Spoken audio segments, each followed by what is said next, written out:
liftoff of Falcon 9.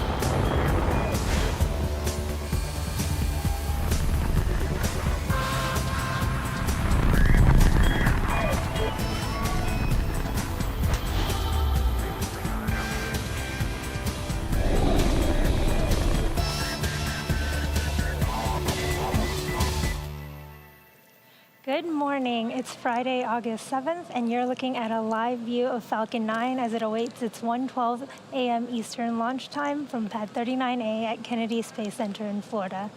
This will be the first mission from this pad since we launched Bob and Doug to the International Space Station over 2 months ago.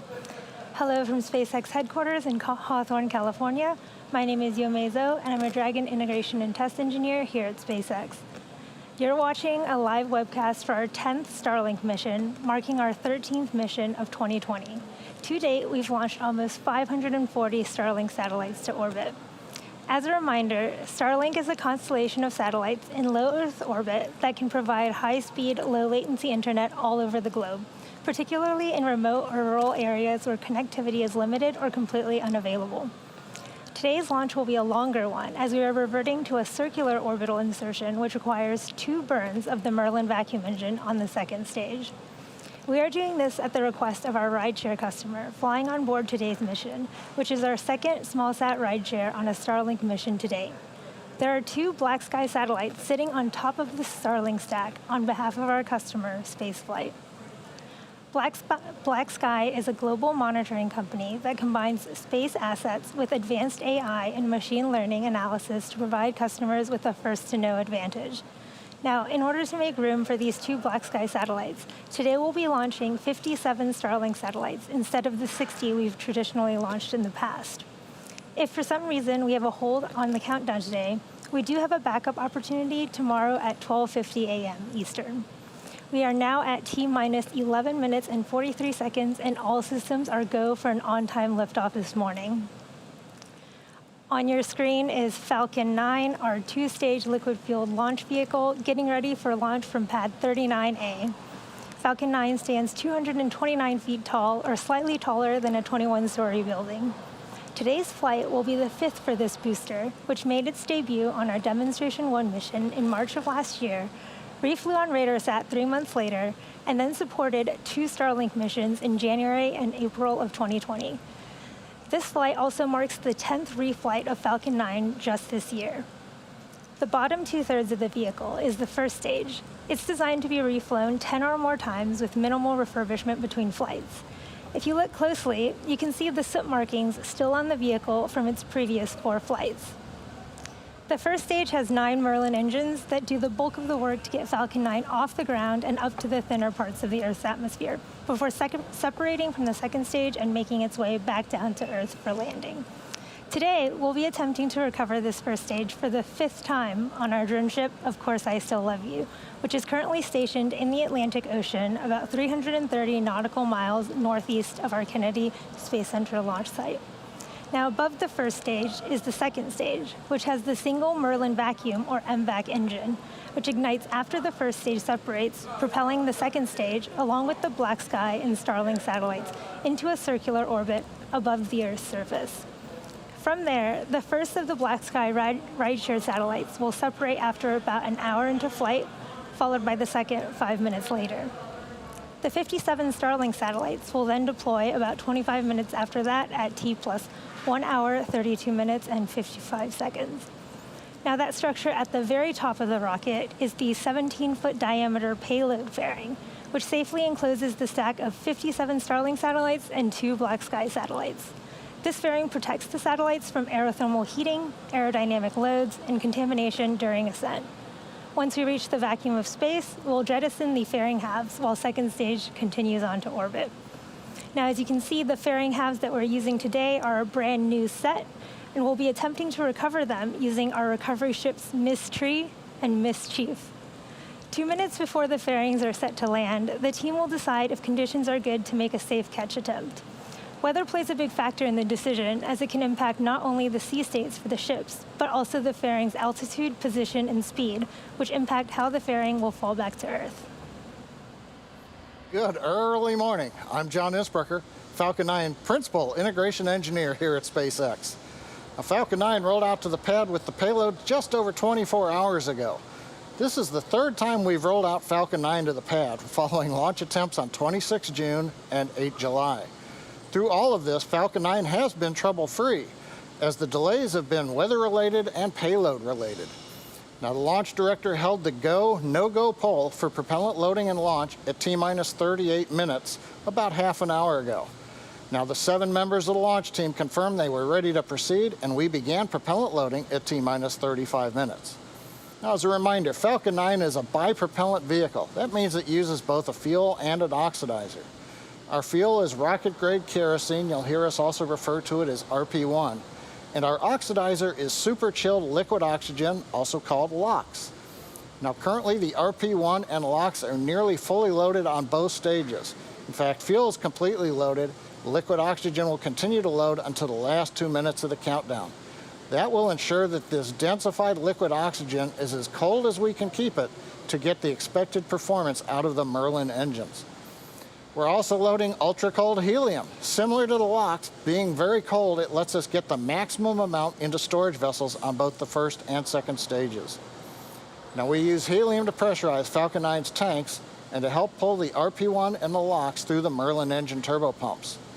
Now, to make sure engine startup goes well, we also perform what we call engine chill. We'll ought to hear that in the background in about 20 seconds at T-minus 7 minutes. We begin flowing a small amount of that super chilled LOX into the Merlin engine turbopumps. This helps get them cold and avoid thermal shock to the system when we do the full flow of liquid oxygen through the turbopumps in the last couple of seconds. Stage 1 engine chill has started. And there we've got the confirmation. Stage 1 engine chill has started. In your picture, there's a white structure next to the Falcon 9. That's the strong back portion of the transport erector. This strong back portion provides the liquids, the gases, electrical connections to the second stage, as well as an air conditioning line up to the payload fairing. Now, in about 2 minutes, that strong back will retract slightly from the rocket, about 2 degrees. Then at T0, hydraulics will pull the strong back farther away from the Falcon 9 as it lifts off. Now, on the weather front, the good news is weather's cooperating. We were watching clouds to the west, but the probability of good weather has been increasing, and we should stay go for the last 6 minutes of the countdown.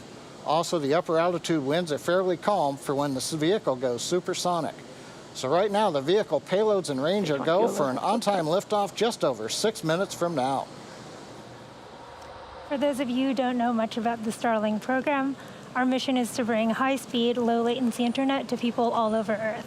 Some of the most exciting opportunities for Starlink are rural or remote locations where traditional fiber or cable just isn't practical. On our June 7th mission, we launched the first Starlink satellite with a deployable visor to block sunlight from hitting the brightest spots of the spacecraft. This demo satellite, also known as VisorSat, is just one of the many actions SpaceX has taken in collaboration with leading astronomical groups to mitigate the effects of satellite reflectivity. We're still waiting for the satellite to reach its operational orbit. However, we're excited to report that all 57 of the satellites on today's mission do have sun visors, and all future satellites will be outfitted with these visors as well. It'll take a bit more time for our VisorSats to reach their operational orbit, and at that point, we'll see the full results of this effort.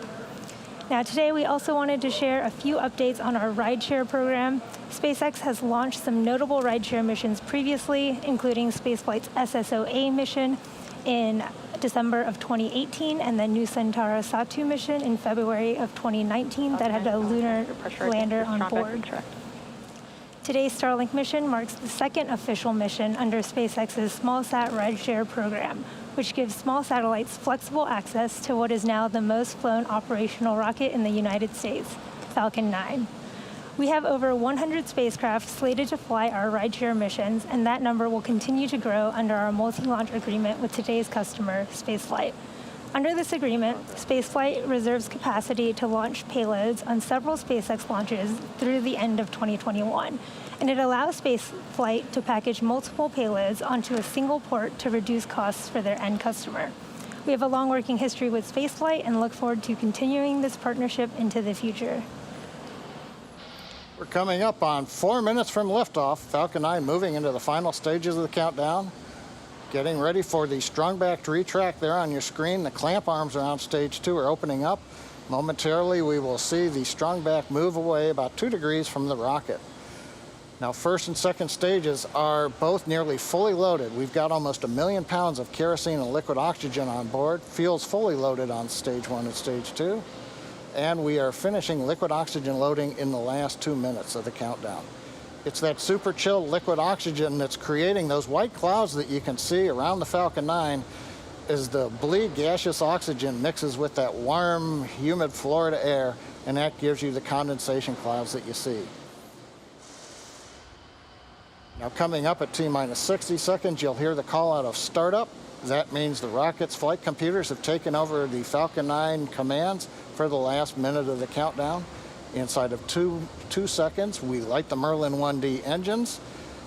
We will mix T-TED, which is our ignition fluid, with liquid oxygen. That begins combustion. We then allow the fuel into the thrust chamber, and the engines come up to power for liftoff at T0. Inside of 3 minutes, we're closing out liquid oxygen loading on the first stage. Meanwhile, the Starlink and BlackSky payloads continue to be healthy.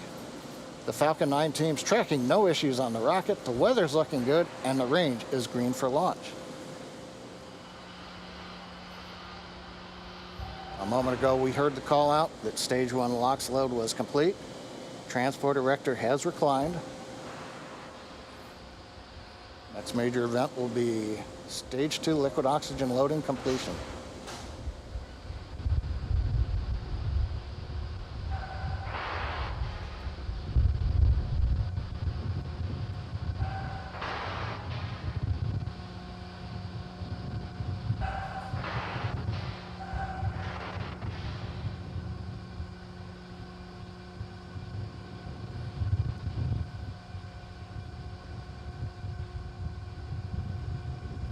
Stage 2 LOX load is complete. We've got stage 2 liquid oxygen loading complete. That means all propellants are fully loaded on the Falcon 9 first and second stages.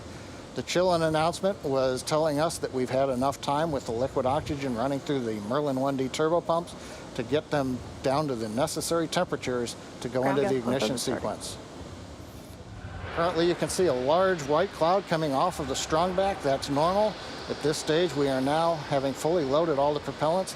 We're bleeding back the liquid oxygen and the fuel out of the system so that we're getting a little bit of venting overboard, and that gives you the large white plume, again, as that warm, humid Florida air mixes with the cold gaseous oxygen to give you the clouds. Falcon 9 is in startup. Call out. Falcon 9's in startup. Flight computers are now running the Falcon 9. We're pressurizing the stages for flight, and we're waiting for the final go. LD, go for launch. With that, the SpaceX launch director has confirmed we're go for launch. So as we come up on T-minus 30 seconds, let's listen to the final countdown and watch as Falcon 9 takes our Starlink satellites and BlackSky satellites to orbit.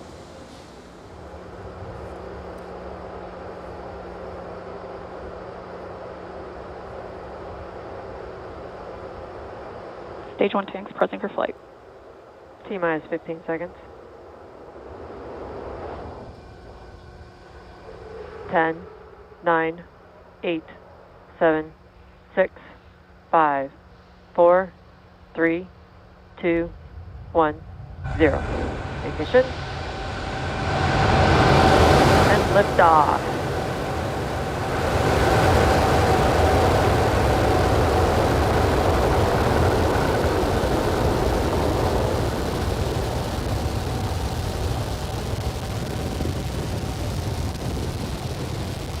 M1D propulsion is nominal.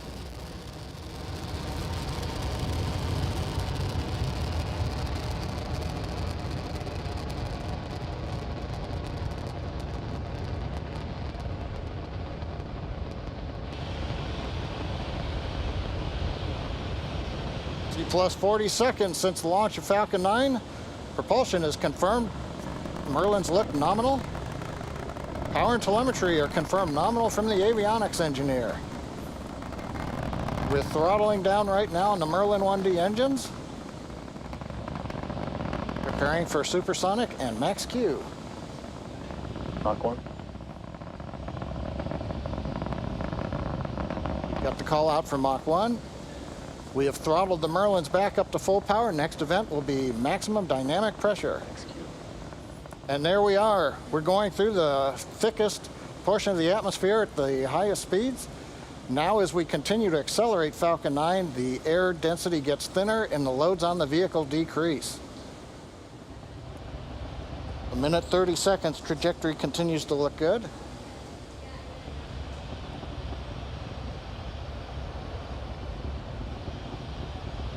Back dechill.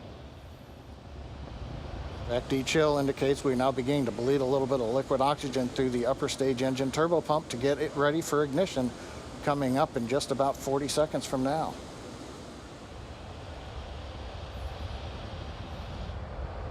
Nice view from the ground camera looking up the long plume coming out of the 9 Merlin 1D engines. Now, major event coming up will be main engine cutoff coming up at just after 2.5 minutes, called MECO. We shut off all the 9 engines. We'll separate the first stage from the second stage, and we will ignite the second stage engine called SES-1, the second stage engine start number 1.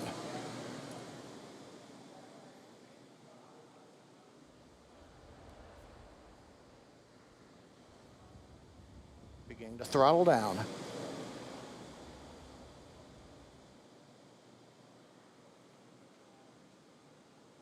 MECO. Stage separation confirmed.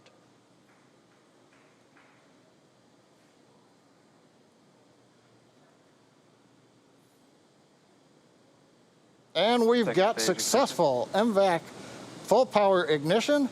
The view on the right shows the MVAC engine, the second stage now taking over, carrying the Starlink and BlackSky satellites to orbit. On the left screen, the first stage is continuing without power to coast to apogee, and you can see the large titanium grid fins beginning to open with the lights of the United States in the background as we slowly head up the eastern coast of America. Now, next coming up will be fairing separation. There's a view of the fairing, and we confirm fairing separation.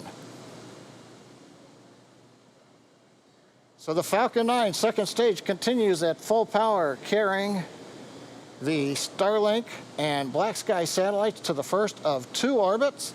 The first stage is continuing to coast to apogee, and then it will begin to fall back to Earth, and eventually 2 burns to land on the drone ship in the Atlantic Ocean. The trajectory right now continues to look right down the middle. Everything's looking good on Falcon 9. So as we come up on 4 minutes, we will remind you that we are attempting to catch and recover both fairing halves now that they've separated on our recovery vessels Ms. Tree and Ms. Chief. If we make a successful catch, we'll try to bring you these views live. Otherwise, check our social media accounts for updates. Right now, 4 minutes, 20 seconds of the mission. All is going well. While stage 2 is doing its job there on the right, stage 1 is headed back home to Earth. Can't quite see it on the video on the left, but it is doing that, and it will do this by executing a series of 2 burns. The first burn is the entry burn, where 3 of the 9 M1D engines will light up and slow the stage down as it re-enters the upper part of the Earth's atmosphere. The second burn is the landing burn, and this is a single engine burn that brings the vehicle's speed down rapidly in order to land on the drone ship. You can see on your screen that the second stage MVAC is still glowing and in the middle of its burn there, carrying our satellites to orbit.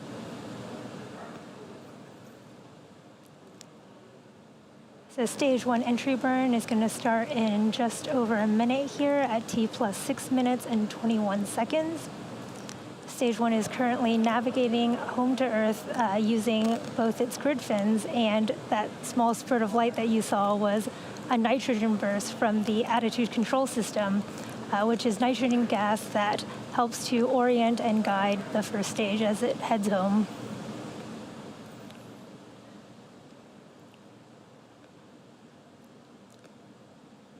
There are 4 grid fins and 4 attitude control thrusters on the inner stage of the rocket.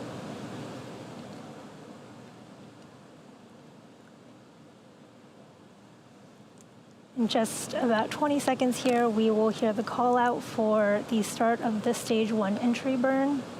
This burn will last 20 seconds. Again, it's a 3-engine burn that will slow the first stage down as it enters the upper parts of the Earth's atmosphere.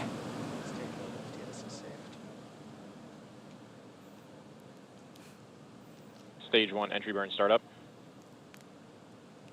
Heard confirmation of the stage 1 entry burn startup. You can see those backlit grid fins with those 3 engines burning there. Again, this burn lasts 20 seconds.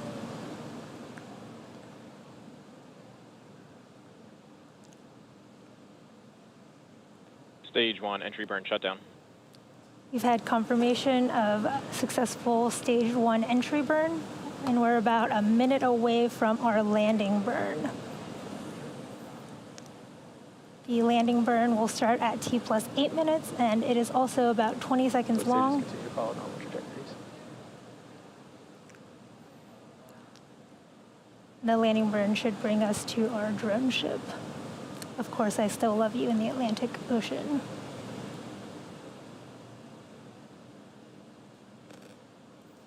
So we have briefly lost that first stage view, but we should get it back when we get closer to the drone ship. We're about 30 seconds out from the stage 1 landing burn. Again, this is a single engine burn. Stage 1 transonic. It's the engine right in the middle. Stage 1 is transonic right now.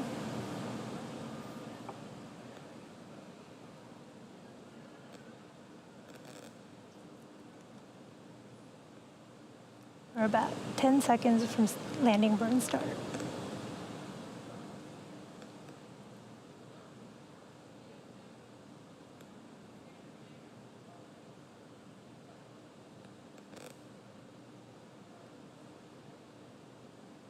Stage 1 landing burn.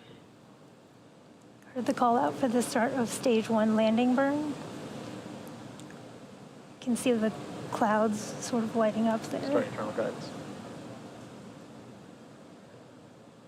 Stage 1 landing leg deploy.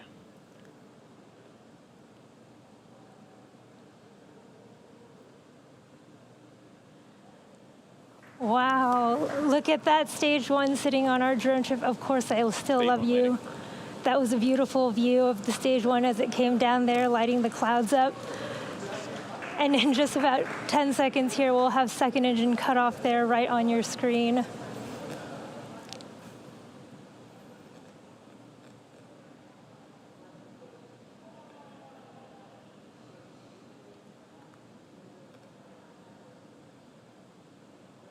Seco. We've had confirmation of Expected loss of signal, Cape. second engine cutoff, and we're waiting for confirmation of good orbit out of this first burn here.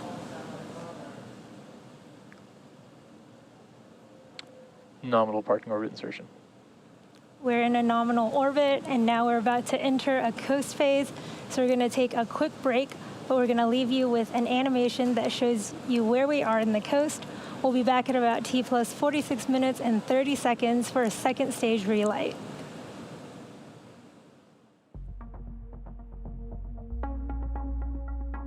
Acquisition of signal, Newfoundland.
Expected loss of signal, Bermuda.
Acquisition of signal, Goonhilly.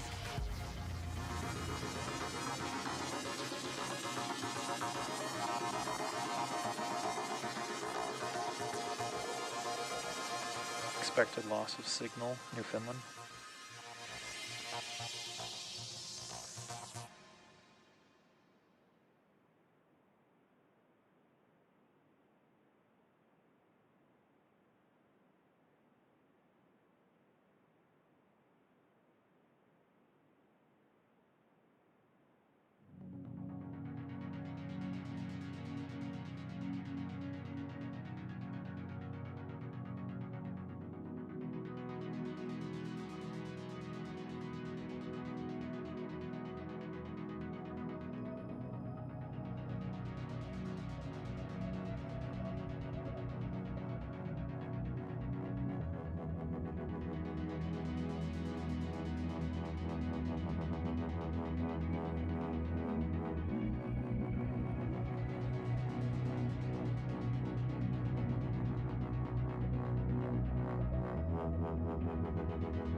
Unexpected loss of signal, Goonhilly.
Acquisition of signal.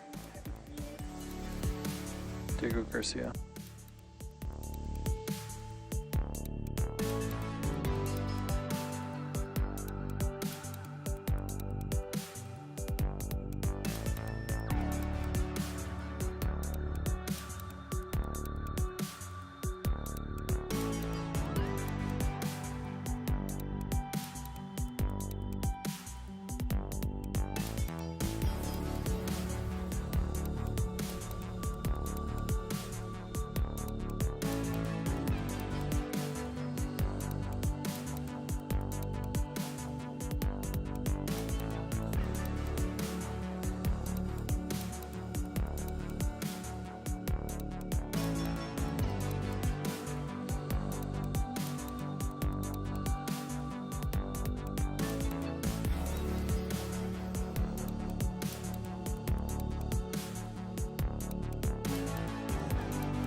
Welcome back to the live webcast of Starlink 9. We had an on-time liftoff from pad 39A and a beautiful landing on our drone ship, Of Course I Still Love You. We are now awaiting the second relight of our second stage engine at T plus 47 minutes and 23 seconds. And this is the shortest burn that we will do, lasting only about 3 seconds. We also just got an update on our fairing halves. We did not manage to catch them this time, but we'll keep trying.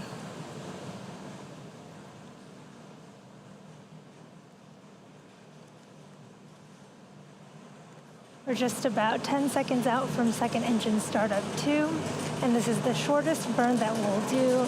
It is the second of 2 burns, and it will put us in the proper orbits to deploy the BlackSky satellites and Starlink satellites.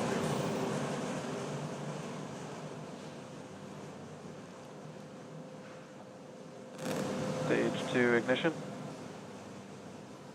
And shutdown. Wow, you can see a beautiful video of that second stage as it successfully started up and shut down, lasting only about 3 seconds there. There are some beautiful plumes coming off. Nominal orbital insertion.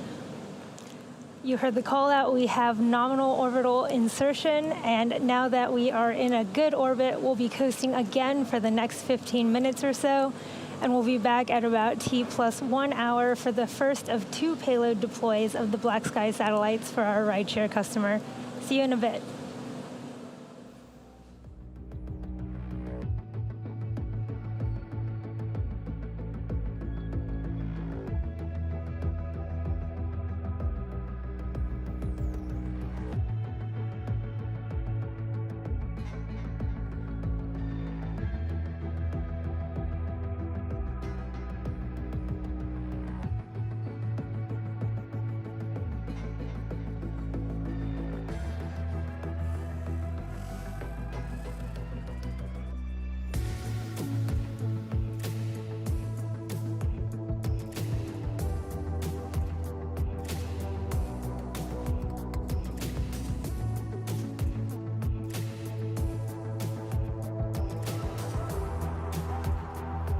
Expected loss of signal, Diego Garcia.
Acquisition of signal, Tasmania.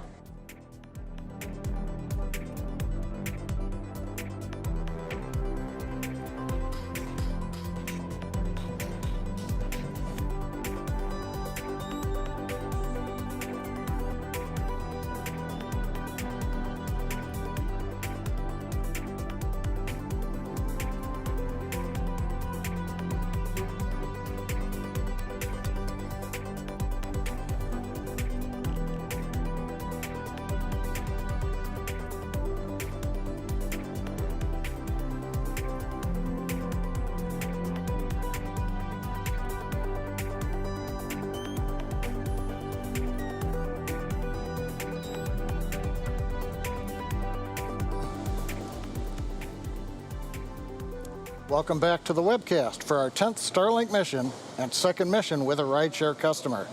Today's rideshare includes the 2 Earth observation BlackSky microsatellites. Now we're about a minute away from the first of the 2 satellite deployments. We got here with a great launch of stage 1. We also got to see the landing on the drone ship in the Atlantic Ocean. We're getting to see a view right now looking from the camera on second stage all the way up the Starlink stack. And at the very top are the 2 BlackSky satellites. Second stage did 2 burns, put us into the circular orbit. We're about 400 kilometers circular right now, and we're coming up on the first of the 2 deployments, as I mentioned. That ought to be happening in about 30 seconds. We'll then go through a 6-minute period, actually about 5 minutes and change, and then we will get the second and final BlackSky rideshare satellite deployment. We're then going to go through another coast phase where we'll drop away briefly and then come back to see the 57 Starlink satellites deploy at T plus 1 hour and 33 minutes.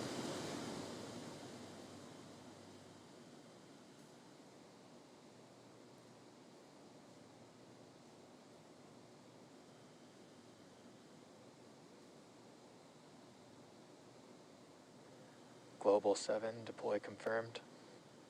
We've heard confirmation from the avionics engineer that Global 7, the first of the 2 BlackSky satellites, has successfully deployed. We're waiting to see if it might come into the field of view of the camera. This camera is mounted on what we call the payload attach fitting. It's a somewhat conical structure on the front of the second stage, and that's what the Starlink satellites are mounted on top of. That's the stack of satellites you see in the picture. And then at the very top are the 2 BlackSky satellites. And I think we're starting to get a view there. And right into the sunshine, or sun glare. Not sure yet if that's a reflection or... but I think we got a short view of it there, and then it's overpowered the field of view a little bit. Camera's still working though, so that's good. Now, as a reminder, way at the top of the stack, that's where the 2 satellites are. The second satellite will be separating in just over 4 minutes from now. Currently, as you can see on the map, the Falcon 9 second stage with the 57 Starlinks and 1 more BlackSky satellite.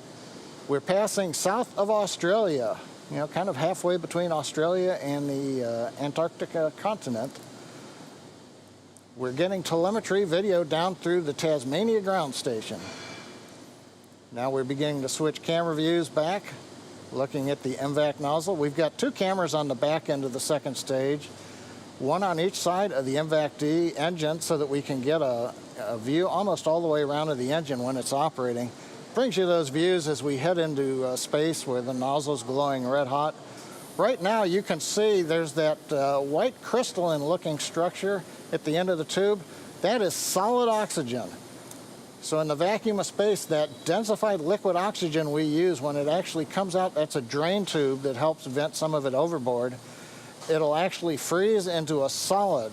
So just think about that. That's oxygen that you breathe in solid form. It's actually fairly fluffy. It's not a very hard crystal, and you'll see them pop off if you watched our webcast before, or we may see one come off a little bit later.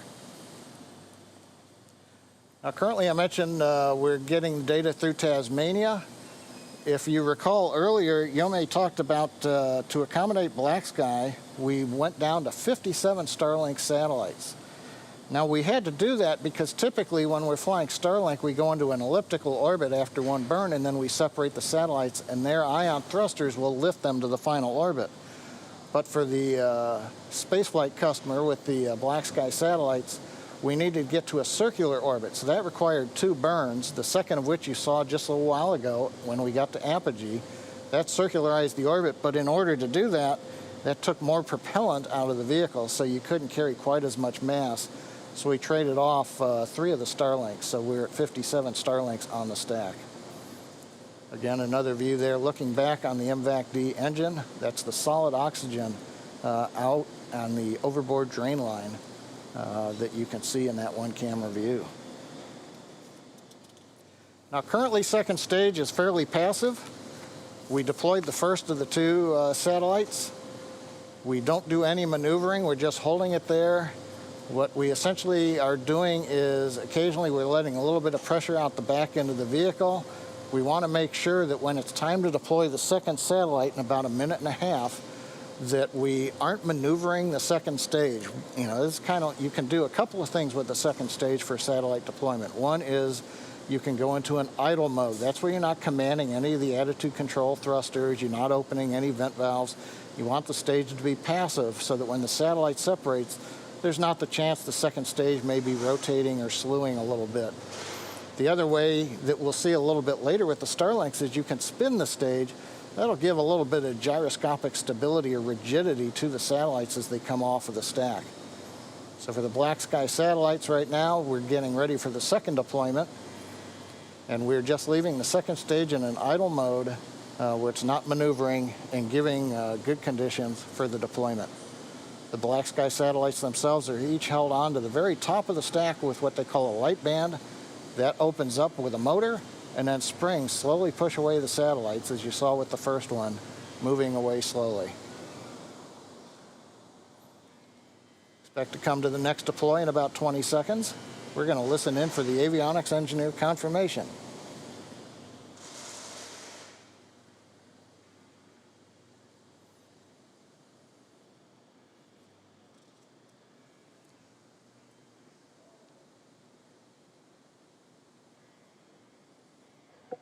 Global 8 deploy confirmed.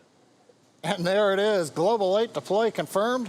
The second of the 2 BlackSky satellites that are on top of the large stack that you see there. So we've got the first 2 out. There are 57 more to go.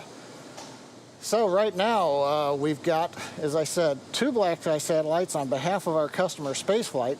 Now that makes a total of 6 BlackSky satellites in the constellation. And we want to wish a bon voyage to the BlackSky satellites.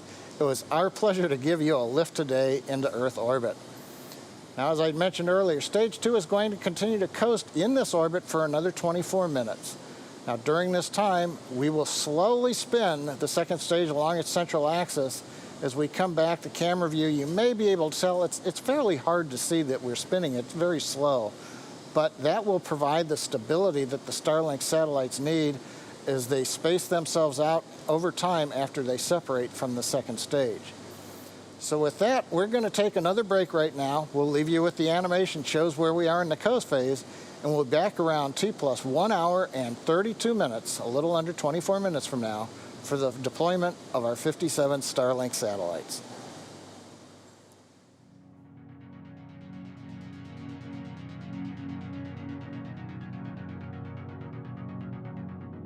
Expected loss of signal, Tasmania.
on spin.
Hello, welcome back again to the webcast for Starlink 9.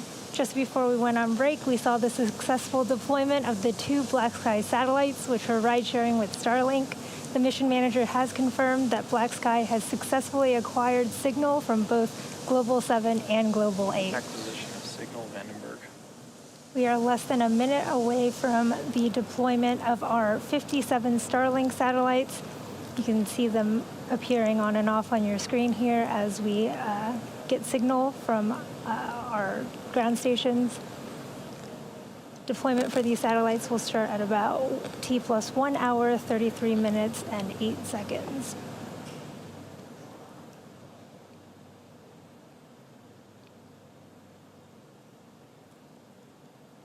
Again, the second stage will slowly spin and deploy the stack of 57 Starlink satellites. Coming up in just under 10 seconds here.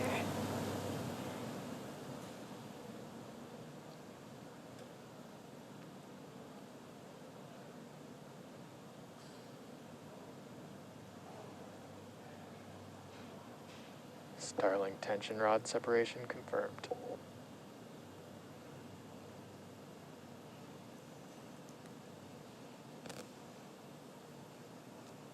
Heard the call out that we've had a successful deployment of our Starlink satellites.